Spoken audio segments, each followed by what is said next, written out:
Slender Man, all the children try to run. Slender Man, to him it's part of the fun. Slender Man, dressed in darkest suit and tie.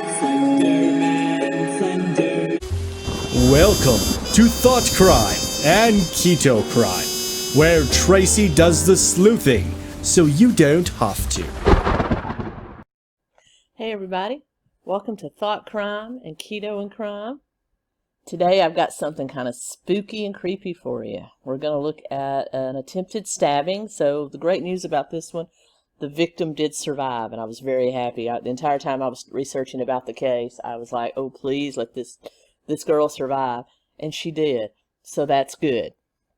But the bad part about this is the fact that the two people that stabbed her were one of her very best friend and another girl that she had befriended. And they did it to please a fictional character known as the Slender Man. And that's what we're going to talk about today on Keto and Crime. The Slender Man stabbings of 2014. Before we get started, as always, I'd like to invite you to check out the links down below. Never required, but always appreciated if you'd like to support the channel. Those links are all down below. But most importantly, give a like, give a comment, give a share. That helps the channel more than anything, because not only am I a true crime channel, which is highly demonetized, but I'm also a smaller channel, so the YouTube algorithm doesn't really like to promote my videos all that much. So anyway, let's get into this story, shall we? Before we delve into the actual stabbing, we need to examine the phenomenon that was known as Slender Man. Now, if you've ever heard of a phenomenon or a thing known as a creepypasta, that is where Slender Man originated. A creepypasta is basically a story, an internet story or an internet meme that is by definition incomplete. And what happens is this same story or meme or photo or whatever, it's all a meme. A meme is just something that gets shared on a pop culture general area as a means of pop culture. It gets shared around and people add to it. So these are literally, you can consider them incomplete stories. And a lot of people are really into these. I mean, there's YouTube channels devoted to them reading them. So, and I'll drop a clip of one of those right here. Be sure to give them some love. Dated back to the 16th century in Germany, featuring a tall, disfigured man with only white spheres where his eyes should be. They called him Der Grossmann, or the Tall Man. He was a fairy who lived in the Black Forest. Bad children who crept out into the woods at night would be chased by that tall man. He wouldn't leave them alone until he caught them, or until the children told the parents what they had done. Even then, there was this chilling account of an old journal dated around 1702. It's translated from German, so the words... There's also YouTube channels devoted to spooky stories. So this all goes hand in hand with this whole phenomenon. And the most popular place for these creepypastas is the creepypasta. God, I got into trouble during last week's videos on the Daybells, people criticizing how I pronounce certain things. And it's not that I don't understand how to pronounce them. I have a very country southern accent, and things just come out wrong. Like, I say wash instead of wash sometimes. I say, creepypasta instead of pasta. I do know it's pasta, and I try. So I did mispronounce the word Arionic or ironic in last week's episode, so I do apologize for that. But it's not that I don't know how to say the word Aaron, but I just actually have a cousin and I call him Aaron. So it's just the way I say it. But that's neither here nor there. Let's get back to the story. So these creepypastas are on the Creepypasta Wiki, and it was there that the two perpetrators in this crime discovered Slender Man. But Slender Man did not start on the Creepypasta Wiki. He came there after he became one of the most popular creepypasta subjects of all time. But he was actually started on a website known as Something Awful. which, believe it or not, is a comedy website that was actually created by a man named 𝗏𝗏𝗀𝗏, and he actually created it as a place for he and his friends that he would send invites to post things that made them laugh. They posted short stories, scary stuff too, but it was essentially a private website. It was started in 1999, but friends started inviting more people, and it grew into one of the largest hubs for sharing memes, sharing pop culture. It's actually on the list of top 100 websites that shaped the internet culture as we know it. So Something Awful will remain in history as one of those sites, like Wikipedia, like AOL, like any website that is Google, like any website that has really shaped internet phenomenon as we know it. It's on that top 100 list, so it's an important place. It's actually came in at number 89 in the 2018 poll of that sort of things. So among the users of the Something Awful website was a man by the name of 𝗟𝗏𝗀𝗏 or Knudsen.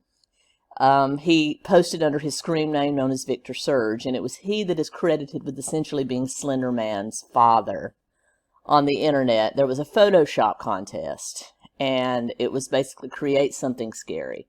So he posted 2 pictures with a creature photoshopped in the back that was long, tall, very long, slender arms, and was faceless. Just a white face there, kind of like a sock puppet with no eyes. It also, in some pictures, has tentacles coming out of its back. This is Slender Man as we know him today. I'm going to pop one of those actual Photoshop pictures in there. Both of these Photoshopped images had creepy text on it to kind of make you believe it was true, because that was the whole goal of that contest, was to make these pictures seem as if they were true. So I'm going to insert both those pictures here, and then I'm going to come back and read for you the subtext to these.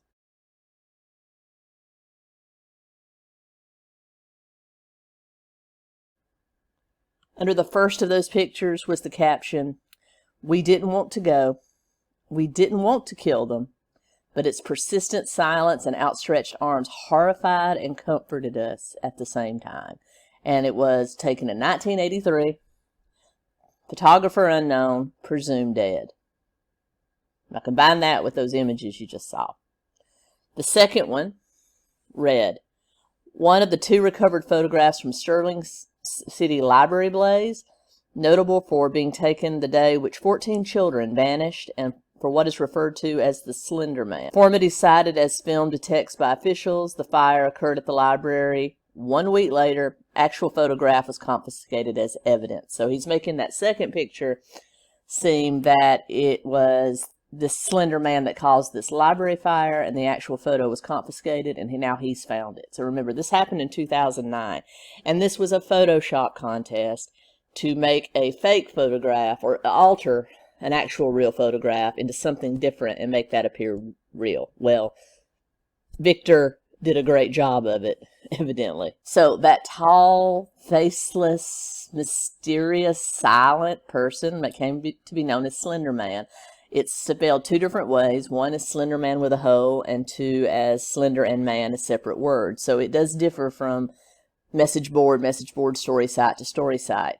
But he has become an internet phenomenon, picked up and translated throughout the internet just like any creepypasta. Created by Eric Knudsen, a forum user on the site Something Awful. The creature is depicted as a thin, extremely tall, well-dressed man with no facial features, known for stalking and abducting children, usually in the woods. Well, fast forward to 2014, and he was definitely all the rage. In fact, Slender Man has been put into several real-life scenarios. I mean, he has actually been quoted as having caused real-life disasters by die-hard believers. He was picked up and put into a web series known as the Marble Hornets, where he was known as a character known as the Operator that was tormenting the teenage star of that web series. You can find that here on YouTube. And he was known as the king of the other creepypastas. There were other creepypastas that were also popular. Joe the Killer was one, and supposedly Slender Man was their king, and they all lived in his mansion, which, according to who you talk to, is in a different location. But Slender Man was the king. But the thing about Slender Man, he never actually killed anyone himself. He had proxies or apprentices that he would mentally speak to and basically coerce into doing his bidding. And so he liked to prey on children or teenagers, and that's why this creepypasta caught on so fast, because kids ate this stuff up. I remember growing up, I was very much into, Jason and Freddy Krueger and Michael Myers, and there was a claymation version of the Pied Piper, which would be very similar to the Slender Man. The Pied Piper preyed on children. He came in, he was paid to take the rats out. He was basically told they weren't going to pay him, so he got revenge by leading their children into a mountain supposedly down to hell. And there was actually like a claymation version of that story that I was minorly obsessed with as a kid. So I can see how this thing can really catch on. I mean, these were the horror movies for this generation, for the internet generation. So, and not only that, there was a horror movie made about the Slender Man, I believe, in 2012, 2013. So, Slender Man was a phenomenon. And so, the deadliest thing that happened in reference to Slender Man was not Slender Man himself, but it was the effect that it can have on certain types of minds. And that's where we come to 2014. Two 12-year-old girls stabbed another 12-year-old girl in order to please Slender Man, at least in their own mind. So let's get into that. The victim in this crime was 12-year-old Peyton Leutner. She was born February 13th, 2002, daughter of Stacy and Joe Leutner. She does have one brother named Caden. I'm going to insert some photographs here.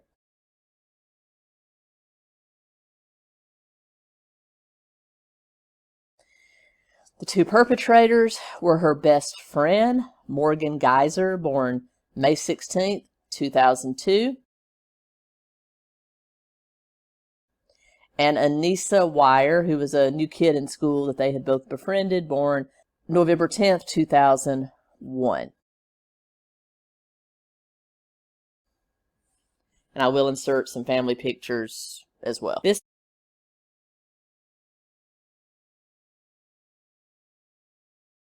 all started in 4th grade, actually. Morgan and Peyton met in 4th grade, and Peyton, who was, by all accounts, a very sweet girl, basically befriended Morgan, who was kind of a loner. According to Morgan's parents, she didn't have many friends. She would often come home and cry about not having friends, and when she met Peyton, it opened up a whole new world to her. The girls were close immediately, and were close from 4th grade up until this tragedy occurred. According to accounts, Peyton was by all means a normal child.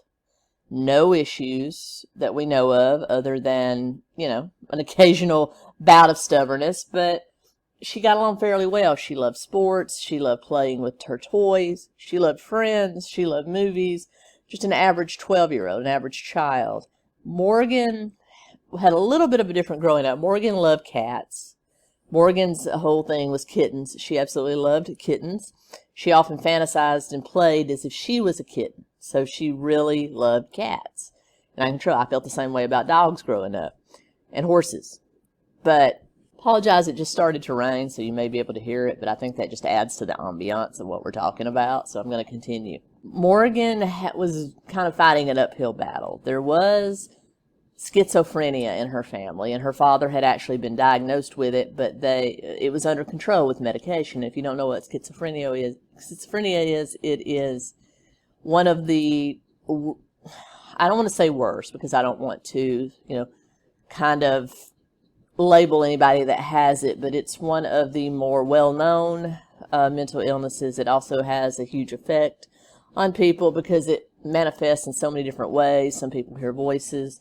Some people hear, screeching and high auditory sounds in their ear.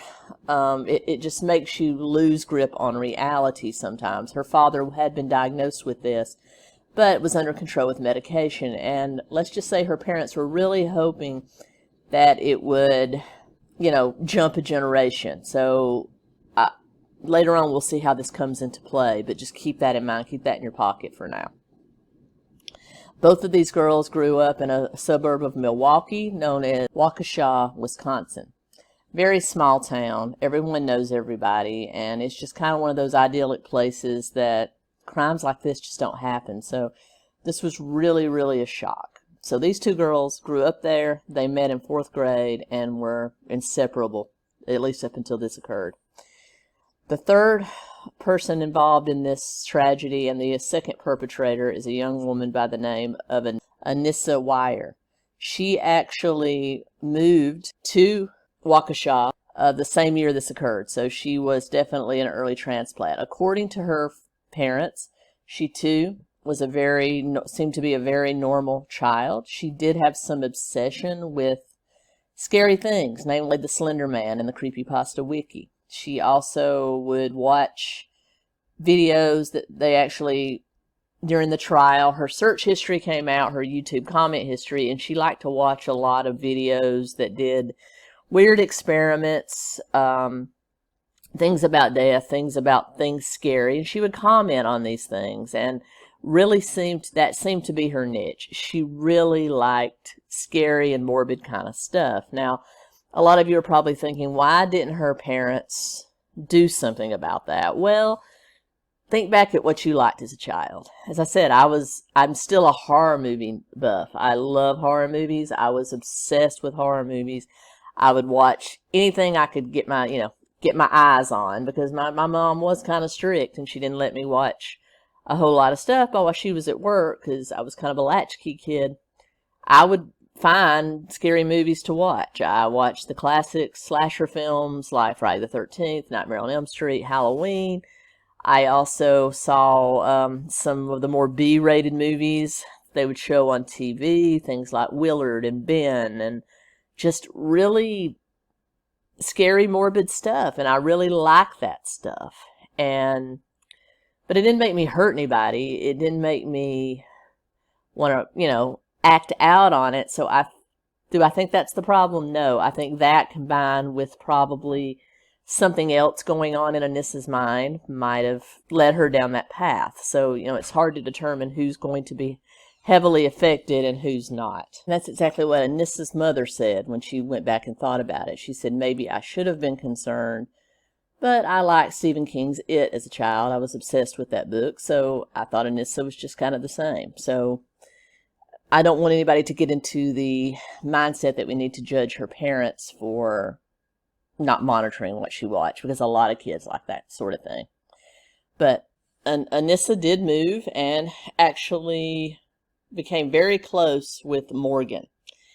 And Morgan kind of had an affinity for scary stuff too, but had never heard of Slender Man or the 𝗙𝗶𝗄𝗆 wiki, and it was 𝗚ce that got Morgan into it. And according to 𝗚ce, according to Morgan, Morgan became uber obsessed with the Slender Man. She actually told 𝗚ce on the bus one day that she thought she had seen the real Slender Man at one point in her life, and that he talks to her. So remember that mental illness, schizophrenia, does run in Morgan's family, so perhaps this was the first sign that was starting to occur. However, 𝗚ce just kind of dismissed it and went along with it, and they started talking. Most of their conversations revolved around the 𝗙𝗶𝗄𝗆 wiki. It revolved around Slender Man. It revolved around how much they would like to be a proxy of Slender Man. Now remember, Slender Man has proxies. He doesn't actually do his own dirty work. He basically has kids or other people do his dirty work, mostly children. And as a result, he never actually kills anyone, but he has other people kill him. So they started talking about how much they would like to be a Slender Man proxy. So they decided to prove themselves to Slender Man by taking the life of Peyton. And they planned this murder for over 6 months. They would actually sit on the bus and have conversations. They would use code words like cracker was for knife and itch was for stab. Just really creepy stuff that came out in their police interviews. They also had the plan that they would go to the Nicolet National Forest in Wisconsin, and that's where Slender Man's mansion was, and that's where they would find him. Remember, in the Slender Man lore, that his castle, his mansion, depending on who you ask, is in a different place. So they really had it in their minds that they would do the deed and then go to be with Slender Man. Morgan, according to 𝗍𝗔𝗍, now, we have to put two and two together, but she's just trying to cover for herself, said that Morgan got somewhat obsessed with it. She was starting to hear Slender Man speaking to her. She was convinced that if they didn't do this, that Slender Man would come and murder both their families, and she kind of convinced 𝗍𝗔𝗍 of this because 𝗍𝗔𝗍 had a perplexity to believe in that sort of thing. So they planned that they would do it at Morgan's birthday party, May 30th, 2014, her 12th birthday party. And they essentially had 3 plans to take out Peyton. Just remember. And Morgan actually called Peyton Bella. So in some of the police interviews I'll show a little bit later, you will hear her say Bella, but she actually called Peyton sometimes by her middle name, Bella. Plan number 1 was at the slumber party that would be at Morgan's house. They would actually, in the middle of the night, Morgan would be wearing headphones attached to an alarm clock that would go off and wake her up at like 2 or 3 in the morning. Then they would get up together, duct tape Peyton's mouth shut, and then stab her in the neck and leave to go to the Nicolet National Forest. That was plan number 1. But Morgan and 𝗍𝗍𝗍 both confirmed that they decided against that because Morgan wanted to give her best friend one more morning. So they decided they would carry out another plan the next day, which was a Saturday, May 31st, 2014. So May 30th came, they went skating, they had a great time. They played, they ate cake, great time. They all went to sleep. They all woke up May 31st, 2014, and they decided before Morgan's parents woke up, they would play a game of dress up. So they were putting on old Halloween costumes, dresses, things like that. And while Peyton was in the bathroom trying on a pink fairy princess dress, the girls kind of concocted their second plan. They would go after breakfast to the local park. They would take her in the public restroom. They had a drain to catch the blood, and they would stab her there. So they both decided that was now their plan. So it goes on. A little after 9, Morgan's parents get up. The mother fixes them gets them a breakfast of donuts and strawberries. They all eat breakfast together, including the mom, have a great conversation, and then they ask if they can walk to the park. Well, Morgan's mother said normally she wouldn't allow Morgan to walk anywhere, but then there was 3 of them. She didn't see any harm, so she let them go. So they walk to the park. They walk around for a minute. They play around, and then they decide going to the bathroom. So they all go into the restroom, and their accounts differ, but from there, a strange event happens. Basically, they tell Peyton, and Peyton, I guess, was a little bit naive and a little bit gullible in that she trusted Morgan. They told Peyton to sit down in one of the stalls. They went into the other stall and basically had a conversation about who was going to do the deed. Morgan, who had taken a kitchen knife from the house that morning and had hidden it in a old purse of her mom's that she used as a bag, she was going to do it. And 𝗍𝗍𝗍 tried to say, no, this is your idea, you need to do it. Morgan says, no, you need to do it. You know all the soft spots because you study this stuff. And they basically had an argument in this stall with Peyton sitting in the other stall. And to this day, Peyton in interviews will say, I don't know why I didn't get up and walk out. I couldn't really hear what was going on, but it did seem strange. But I was 12. It's my best friend. I trusted her. So they were arguing back and forth. And finally, 𝗍𝗍𝗍 says, okay, I'll do it. And then they go into the stall. They sit down with Peyton.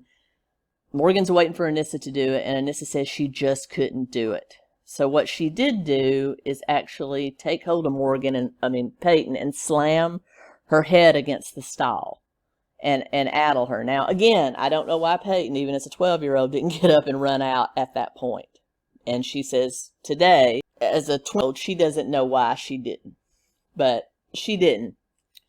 So they basically decide, okay, another conversation, again, creepy. We're going to go into the nearby woods. We'll do it there. So they all walk out of the bathroom. They say, hey, let's go into the nearby woods and let's do some bird watching and play hide and seek. So they all go into the woods and they start to play hide and seek. And Morgan says, I'll seek, you two hide. So 𝗟𝗟 basically kind of coaches Peyton to lay down in the shrubbery, put leaves and bramble over herself as part of the hide and seek. And she does. Again, I don't know why, but she does. Up and walks off and finds Morgan. They have another conversation where Morgan says, okay, I'll do it, but you need to hold her and you need to tell me when. So they go back. She's again sitting on Peyton. I guess she thought they were playing. And then she hears 𝗟𝗟 scream, do it, go for it, go berserk. And then she hears Morgan come up behind her and say, don't pay any attention to me. I won't hurt you. I'm just a little kitten. And then she says, Morgan is on top of her and is just stabbing her with something. And all she remembers is pain. Well, Morgan stabbed her 19 times. She said her vision was going dark. She couldn't really think. She couldn't breathe. And she told Morgan, I don't know why you're doing this, but I hate you and I'll never forgive you. And she said that both 𝗟𝗟 and Morgan actually told her, I'm sorry. And so after it was over, they get up to leave and they say, oh, we'll go get help for you. This is all very weird. And Peyton tries to get up to kind of run away, and the girls make her lay down again, say you'll lose blood slower if you lay down. We'll go get help. And they kind of divert her a little bit deeper in the woods, and then they leave on their way to Nicollet National Forest to go find Slender Man. They weren't going for help. They were going to let her die. I don't know how she did it, but Peyton managed to pull herself up and walk, going blind. You know, when you're losing a lot of blood, your vision kind of goes dark, walking toward a biking trail that was just ahead of her, and she was just stumbling toward it. She said she just kept walking until she got over the bramble and the gravel, and there was just some soft grass for her to lay down on, and she laid down there. Well, lucky for her, even though that bike path was closed for the day, that a biker decided that he was going to disobey the signs and go down that biking path anyway. And he saw her laying on the side of the road and stopped. And he said that she looked up at him and said, can you please help me? I've been stabbed multiple times. This girl has a very advanced vocabulary for a 12-year-old. And he, of course, as any humane person would, did. And I'm going to put his 911 call here. I will put timestamps, for I know some people don't like to listen to 911 calls, so I will put that here, and then we will come back to the story. All right. What's the address of your emergency? Waukesha County, Lynn. I'm transferring over a caller on Big Bend. That's a dead end just south of Rivera. Okay. Came upon a 12-year-old female. She appears to be stabbed. She appears to be what? Stabbed. Stabbed? Correct. Okay. Sir, you still there? Yes. Hi, sir. So are you with this 12-year-old female? Yes, she says she's having trouble breathing. She said she was stabbed multiple times. Stabbed multiple times? Yeah. Okay, sir, are you with her right now? Yes. Is she awake? She's awake. Is she breathing?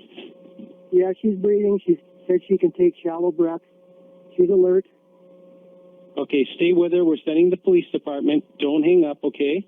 Oh, hold on don't just a minute. Don't hang up. Okay. Okay. Hold on just a minute, sir. We're sending officers. Okay. Is there any assailant around? I didn't even look. I don't see anybody. It's a dead end. Okay, stay right with her, sir. Is she on the ground or is she standing up? No, she's laying on the grass. Laying on the grass. Stay right with her. Just let me know if she is remaining conscious or not, okay? Okay. Is there any bleeding going on? Her clothing has got blood on it. Where are the wounds? Do you see where the wounds are? No, I don't know if I should be rolling her over and checking or not. Do you know where? Okay, just stay with her and just let me know if she's conscious or alert or stops breathing or anything. Hold on, I'm going to talk to the ambulance. Police are also en route. Okay, thank you. I'm bothering you at all? My shade? Okay. You're very Okay. Just keep her in that position. Just let me know on her breathing. Okay. What's your name, sir? My name? Your name. My name. Okay, were you just passing through? Yes. Okay, and you found her and she was just laying there? Yes. Okay. Okay, so you see any active bleeding or blood spurting out or anything like that? No, unless it's underneath her. I just see Okay. just dried blood. Okay, just dried blood. Okay. Okay, is she still breathing? Is she still alert? Yeah. Okay, stay with her. Stay with her. Keep an eye on her. Hold on just a minute. Do not hang up, sir. Okay, I will not. Who did that to you? Or don't you want to talk? And she didn't say who did this or how it I happened? don't know. I don't know if she wants to be talking. I started to ask her, Okay. and then That's okay. If she's... got to save her energy, I think. Okay, but you see nobody else around you. Are you clearly visible if they pull down that road towards the dead end that they'll see you? I'm sorry, I couldn't hear you. Are you clearly visible when they come down there so they see you? I'm going to have, I got a strobe flashlight on my bicycle. I'll shine that towards any emergency vehicle I see. And I'll be standing in the middle of the road. You're in the middle of the road, and where's she, in the side of the road? Yeah, she's on the grass. It's a little trail I take on my bicycle. Okay, see. Don't hang up, sir. Just stay right with me. Okay. And let me know immediately if you see anything else suspicious in the area, a car, a person, anything. All right. Keep your eyes open. Was anyone coming or leaving, or any cars coming or leaving when you came upon her? No. Nothing? No. So were you on foot walking by, or did you pull up in a car? Bicycle. You're on a bicycle. Yeah. How did you see her? Did you just... She's right in the middle of the little path I take. Middle of the little path. Okay. Yeah. There's a squad car coming now. Okay, there's a squad car coming. Okay, flag the squad car down, protect her. Here he's coming. Does she have a bike or anything with her? No, I don't see it. One sandal is off, but, maybe 3 feet away from her. Okay, flag that officer down. I'm going to let you go. Okay, you meet with him right now, okay? Okay, Thank you. Right. So, of course, after the officer got there, they got an ambulance. They got her to the nearby hospital where they called her parents. Her mom got there and said she was only able to see her for a minute. When Peyton stretched out her arms to talk to her, they whisked her away to surgery. The mom did say that she overheard the nurses counting her wounds. One nurse says, "I count 19." And the other one says, "I count 19 as well." So this child was stabbed 19 times with a 5-inch long steak knife that was taken from Morgan's house. Meanwhile, the other girls have walked several miles along Interstate 94 toward Nicollet National Forest, which was about 4 hours away by car. So they've got quite a walk ahead of them. They've wiped the blood off of the stabbing weapon and put it into the purse of her mom's that Morgan sometimes uses as a bag. They also have their backpacks with them in which they put bottled water, granola bars, everything that they thought they would need to sustain them till they find Slender Man's mansion. Well, of course, Peyton was able, by writing it on paper, tell people who did this to her. And they were, of course, looking for these two girls. And in the early afternoon, they found them in front of a furniture store on the north side of town, finally getting out of town, called Steinhaffel's Furniture. They picked them up. They asked them what they were doing there. They searched them. They found the knife. They asked about the knife. They also saw the blood on Morgan's plaid jacket where she had wiped the knife off. And neither girl lied about it. They told them what happened. And so they were interviewed separately by 2 different detectives. Now, Wisconsin has a unique law that parents do not have to be present when minor children are interviewed by police.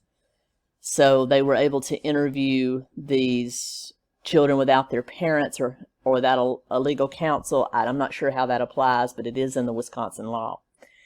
And so they very bluntly told them what happened, except they both kind of threw each other under the bus. 𝗙់pretty much said it was all Morgan's fault. Morgan said it was all 𝗙់fault. 𝗙់gave a pretty accurate description of what happens that fits Peyton's description of what happened.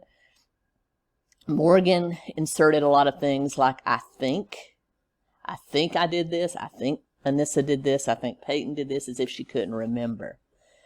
She also acted very strange. There's videos of her dancing and turning cartwheels in the room. I mean, I'm sure that's just acting like a 12-year-old, but a very different kind of 12-year-old. One. because she said that he'd kill our families. But the morning after Geyser's birthday, the girls told police they were playing dress-up, petting Geyser's cat, and going to the park. And then we played on the slide for a little bit. We went in the bathroom.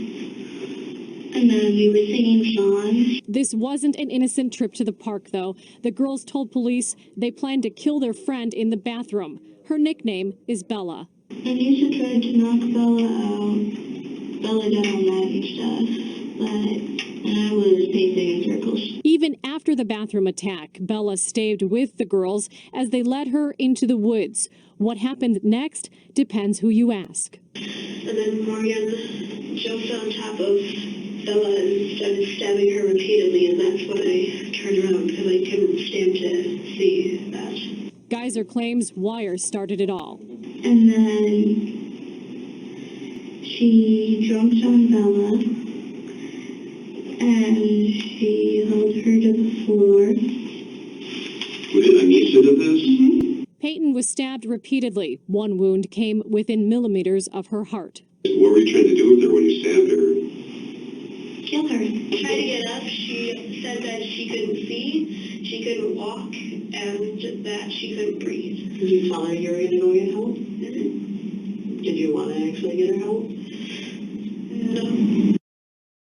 And so they interview them and basically get a confession. And so this is going to be pretty much a plead guilty kind of situation. It takes about 2 years for them actually to come up for sentencing, but in the end, their defense lawyers asked for them to be incarcerated in mental hospitals instead of in jail. And Wisconsin made the decision to try them as adults as well because of the severity of the crime. So in the end, they were both sentenced to around 25 years in a mental hospital. Both of them are still there. Peyton, by the way, has gone on to go, but she went back. This happened in May. She was back in school by September. So tough little girl there, and she's gone on to be a volunteer at a local animal hospital. She's a very bright young lady. I shouldn't be alive. I really shouldn't after what happened. For the first time, Peyton Leichner is talking about that day 5 years ago. 3 12-year-olds at a slumber party, and the next morning, a walk into the woods to play hide and seek. Do you remember leaving the park to go to the woods? They just wanted to go on a walk, and I didn't think much of it. It's just a walk. It's in Waukesha. Like, what bad stuff happens in Waukesha, Wisconsin? And even to this day, 𝗍𝗂 and Morgan will ask about Peyton to make sure she's okay. So I don't know. Of course, Morgan was diagnosed with full-on schizophrenia as part of her psychological evaluation. 𝗍𝗂 also tried to claim mental illness, although she was diagnosed with depression and anxiety, but not anything like schizophrenia. But both of these girls were found guilty, but by reason of insanity, they were sentenced to mental hospitals instead of jail. And that's where they said, in fact, 𝗍𝗂 is eligible for release this year. I'll continue to monitor that and see, but there was no minimum put on 𝗍𝗂 because she didn't actually do the stabbing, so she's eligible for release this year. Morgan was supposed to serve at least 25 years, which means she will be 40 years old when she gets out, but there's always the chance they'll release her if her treatment goes well. Both of their family and friends still go to see them. They're incarcerated near the town there in Milwaukee, and that's where we stand. Very sad thing. You had something pretty harmless like an internet meme that got picked up by the wrong person, and it ended up being used for evil. So that's the story of the Slender Man stabbings.